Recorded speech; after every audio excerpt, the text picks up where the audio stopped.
Your loft is stealing your heating money right now, and the fix costs less than a takeaway. Right now, as you're watching this, warm air is rising straight up through your ceiling and vanishing into your loft. It's not a leaky window doing that. It's not a drafty door. It's the one part of the house nobody checks, the attic floor, and most homes in Britain are losing heat through it every single day. Insulation companies want you to think the only fix is a full loft clearance and a professional install running into the thousands.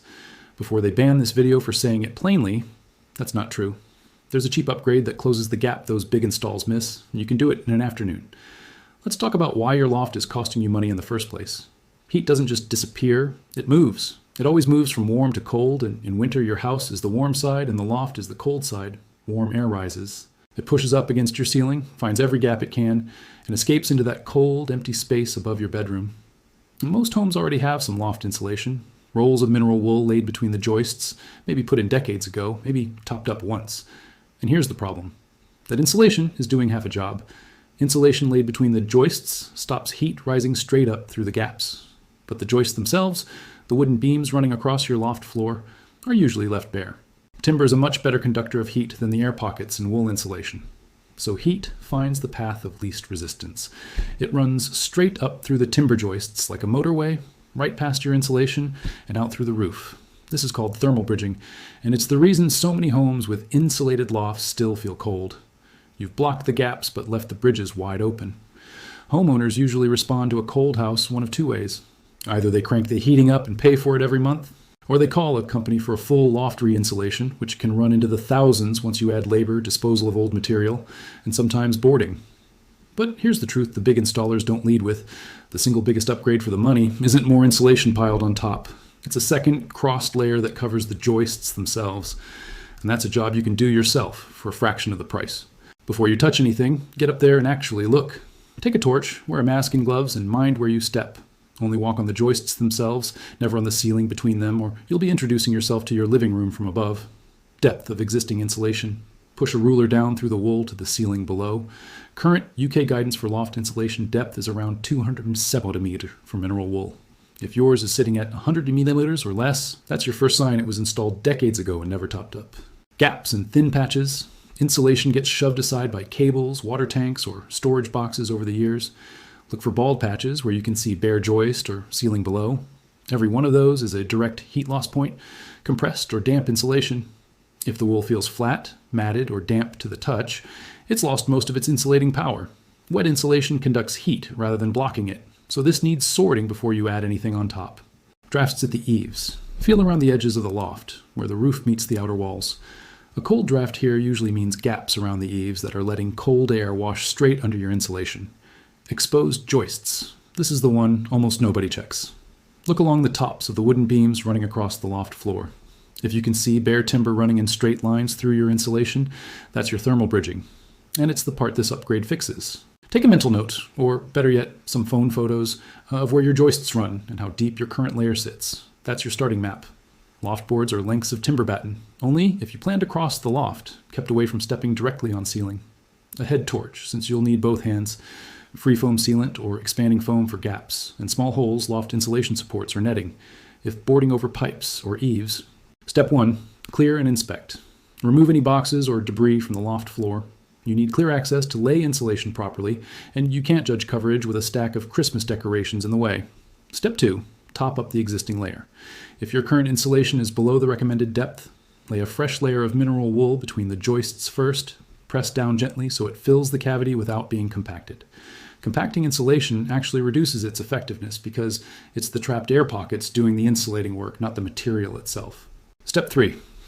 This is the part that changes everything. Once your between joist layer is level with the top of the joists, roll a second layer directly across the top, running at 90 degrees to the first. So if your joists run north to south, the second layer runs east to west, right over the top of the timber. This crossed layer does two things. It adds extra depth and resistance, and more importantly, it completely covers the exposed joists. That timber thermal bridge we talked about earlier gets blanketed over so heat can no longer find that easy route straight through the wood. This single change is the difference between a loft that's insulated on paper and one that actually performs. It's the step almost every DIY job skips, and it's the step most professional installers rush past too, because the between joist layer is quicker to lay and looks finished from a glance. Step 4.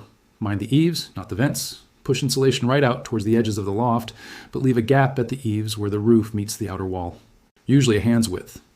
Roofs need ventilation to prevent condensation building up in the timber, and blocking that airflow can cause damp problems that are far more expensive than the heating bill you're trying to fix. If you're not sure where your ventilation gaps are, look for small vents built into the soffits. The boards under the roof overhang outside the house. Step 5. Seal small gaps around penetrations. Pipes, cables, and the loft hatch itself are common draft points. A bead of expanding foam or foam draft strip around the loft hatch frame stops warm air leaking up around its edges. A surprisingly overlooked detail, given the hatch is essentially a door straight from your landing into the coldest part of the house. Always wear your mask and gloves. Mineral wool fibers are a genuine irritant, not just an inconvenience. Only kneel or stand on the joists, never on the plasterboard between them. If your loft has power cables running through it, don't bury them under thick, since insulated cables can overheat if they can't dissipate heat properly. An electrician can confirm this in minutes if you're unsure. Compressing the insulation to fit more in, this reduces performance rather than improving it. Blocking the eaves ventilation completely, which invites damp and rot into your roof timbers. And skipping the crossed second layer entirely, which is the step that actually deals with thermal bridging rather than just adding bulk. Installers who actually care about performance, not just speed, always lay that second crossed layer over the joists. It's a small extra step in terms of material and time, but it's the difference between a loft that meets the minimum depth on paper and one that genuinely stops heat escaping through the timber frame. A few things worth knowing before you start and after you finish. Prevention matters as much as the fix. Once your loft is properly insulated, keep an eye on it.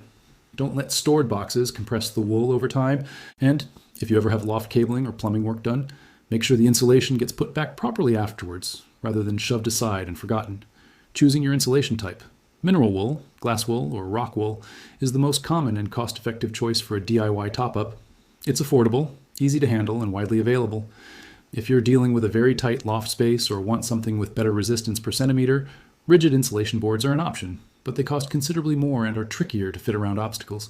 Depth recommendations. Current UK advice points to around 270 milliliters of mineral wool for a well-insulated loft. If you're starting from very little insulation, you may need 2 or 3 layers to reach that depth comfortably. Don't feel you need to hit the full figure in one single roll thickness. Boarding for storage. If you want to use your loft for storage afterwards, don't board directly on top of the insulation. This compresses it and undoes your work. Raised loft boarding legs, which lift a board above the insulation layer, let you store things without crushing the wool underneath. Ventilation is not optional. It's tempting to insulate every last gap for maximum heat retention, but a loft that can't breathe traps moisture, and moisture in roof timber leads to rot over time. Keep those eaves gaps clear, always. Picture the loft before this. Thin, patchy wool with bare timber joists showing through in long stripes, cold drafts creeping in around the hatch and eaves, and heat quietly climbing up through every exposed beam like it's got somewhere better to be. Now picture it after. A level, even layer of insulation between the joists, topped by a second crossed layer that blankets every beam completely. No bare timber showing anywhere. The hatch sealed, the eaves still breathing, but no longer leaking warmth. You won't see this transformation from your living room, but you'll feel it. A house that holds its heat for longer, a boiler that doesn't have to work as hard to keep up, and a loft that's finally doing the job it was always supposed to do. That's the upgrade the big install jobs often skip, and the one that actually matters. Covering the joists, not just filling the gaps between them. A weekend's work, a modest pile of mineral wool, and a house that stops throwing its heat away through the roof. If you enjoyed seeing how a proper restoration and repair job gets done right, subscribe to Timbermaster UK for more projects like this every week. If you found this useful, hit subscribe and turn on notifications so you don't miss the next project. And drop a comment below telling me what's costing you the most heat in your own home. I read everyone.